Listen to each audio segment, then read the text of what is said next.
So today I want to talk about to link the video to yesterday's video and really go through step by step to the reasons why we ask our dogs to do what we're asking them in our communication with them. So in particular yesterday's videos we touched upon working with your dog to ask them to stay with distractions. So we started with asking them to sit. Why are we asking them to sit? Asking your dog to sit is because it's much harder and it takes longer for them to go from sitting to running. So they need to stand up and then lunge. So that's one reason. However, there are some dogs refuse to sit, and it's fine. If they want to stand, that's absolutely fine, and we shouldn't get hung up about it. And also there are reasons why some dogs refuse to sit. They might have arthritis and they might have limb issues. Standing is fine. However, it's up to the handler to be prepared to block the dog if they decide to run. Because as I said, it's much easier for them and much quicker for them to run when they're standing.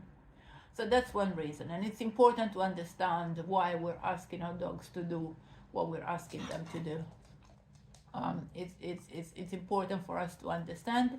It gives them more tools. It gives more tools to the handler, and it helps the handler and the dog to communicate. So the second most important, the most important thing when communicating with our dogs is eye contact.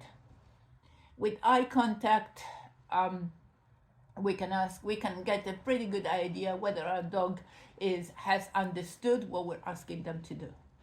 And it's okay to maintain eye contact for as long as necessary, especially when outdoors with a lot of distractions around us. If we're asking them to stay, it's okay to maintain eye contact until we are absolutely sure that the dog is cool with it. Sit down and stay. And so eye contact is very important when communicating with our dogs. However, there are a few times when eye contact is absolutely a no-no, and this is when we are dealing with an aggressive dog or with a dog that feels threatened. If we are dealing with this with an aggressive dog, it's important that our communication with them matches their feelings. So obviously, if we are dealing with an aggressive dog, eye contact is a no-no. Our body language should be eyes down. Never eye contact with an aggressive dog.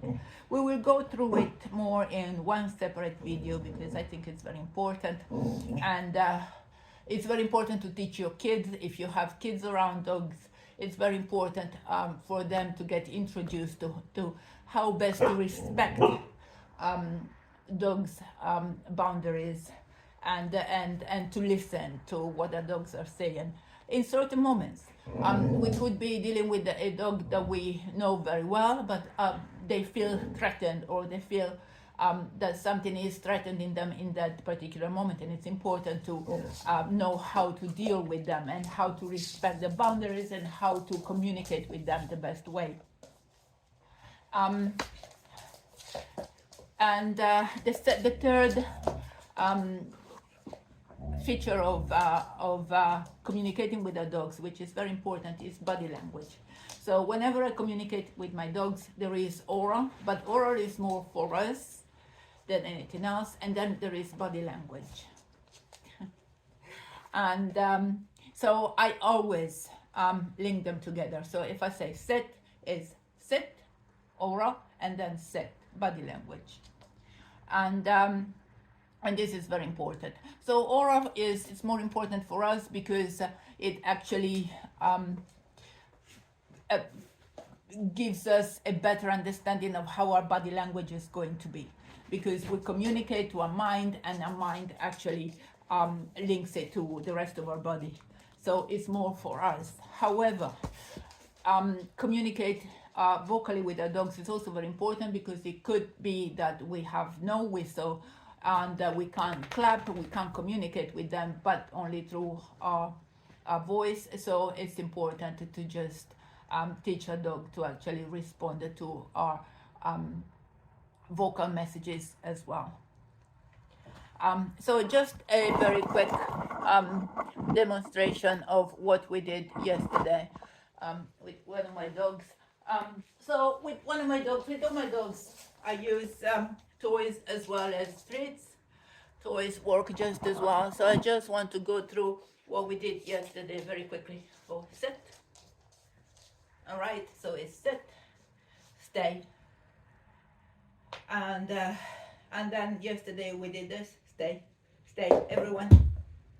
Go get the ball. Okay, well done, thank you. So that's what it is, and this is just a very good way to communicate with the dogs. Happy training, happy outing, have a fantastic Saturday.